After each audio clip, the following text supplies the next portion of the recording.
where LGBTQ This is rights are about legal. Ghana, sir. This is about Ghana, sir. So let's focus on If, Ghana. well, if this is about Ghana, then stop trying to import American values into the reasoning of Ghanaian legislation. I am not an American. I am an African. I'm from Kenya. Well, Kenyan values are not the same as Ghanaian values. Why are you pushing this bill that would legalize hate and homophobia in Ghana? It's a bill to promote proper human sexual rights and Ghanaian family values. If you have another bill you're talking about, then maybe you've got the wrong man.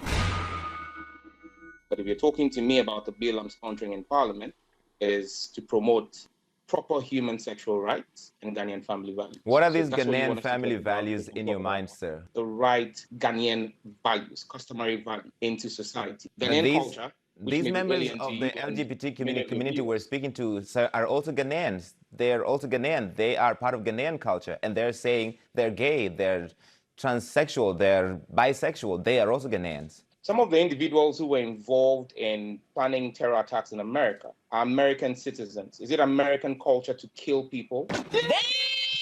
Damn! That's a false. That's yeah, boy. That's a false.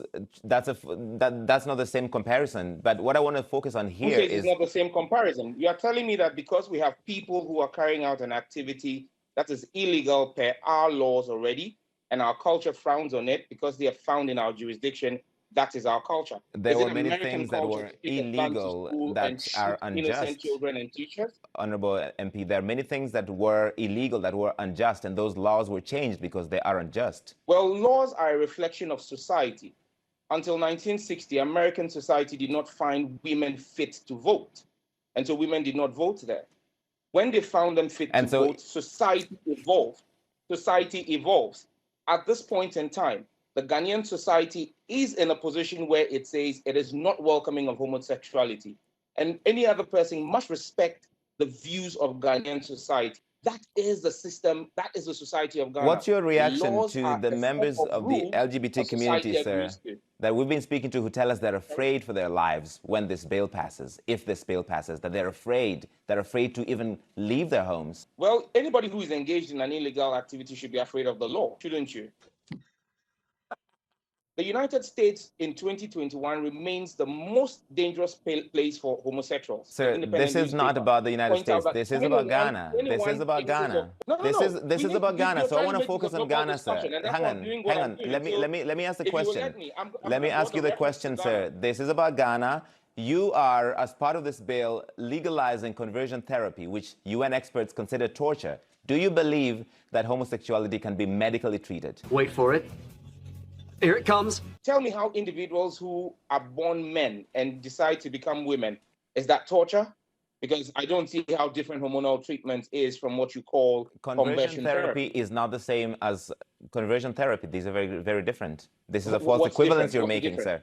No, what's the difference? I would need for you to I am not a medical expert, but it's been by UN experts who look into this have considered conversion therapy as torture. Larry, if you're not a medical expert, and I'm saying to you that we've spoken to the experts here in Ghana, and there is nothing different because conversion therapy is a hormonal treatment. And I'm saying to you that when individuals choose on their own volition to change their sex, they undergo hormonal treatment. Men go and take estrogen shots to be able to develop female features. And that's the same thing. That is not the same thing. That is not the same thing, but I want to move away from that because you talked about the United States. You talked about the United States.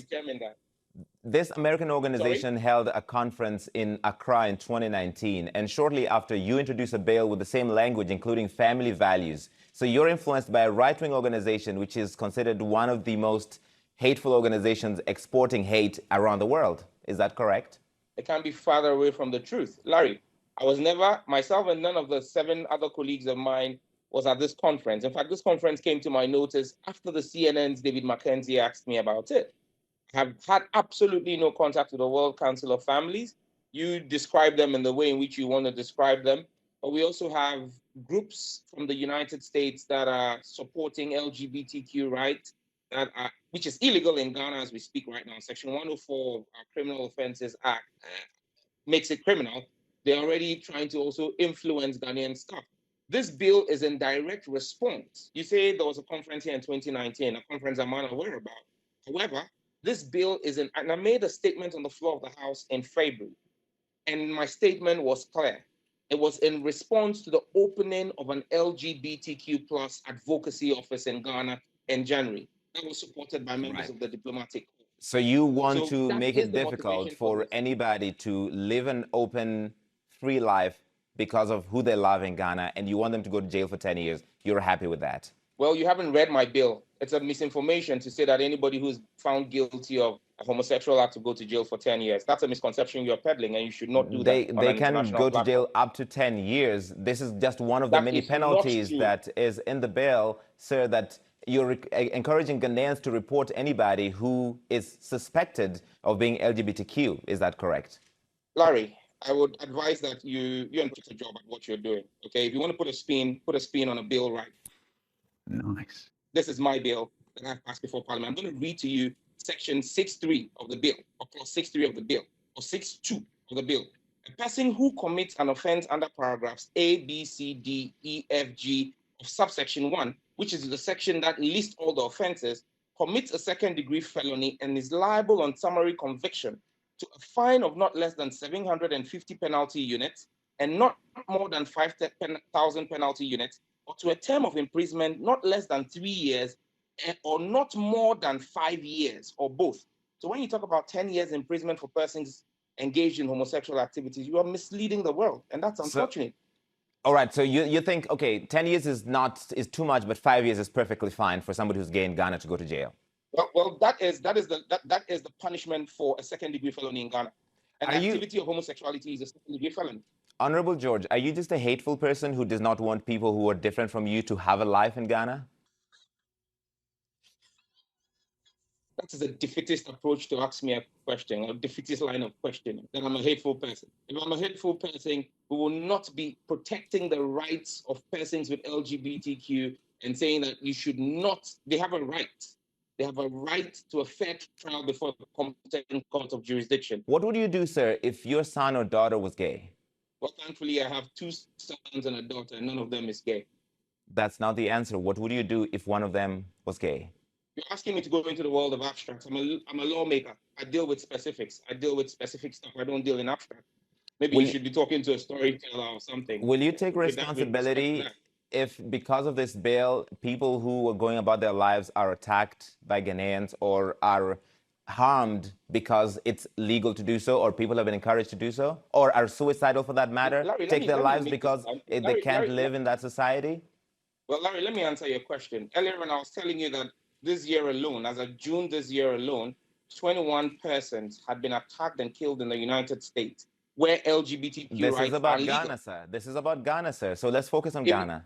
Well, if this is about Ghana, then stop trying to import American values into the reasoning of Ghanaian legislation. I am not an American. I am an African. I'm from Kenya.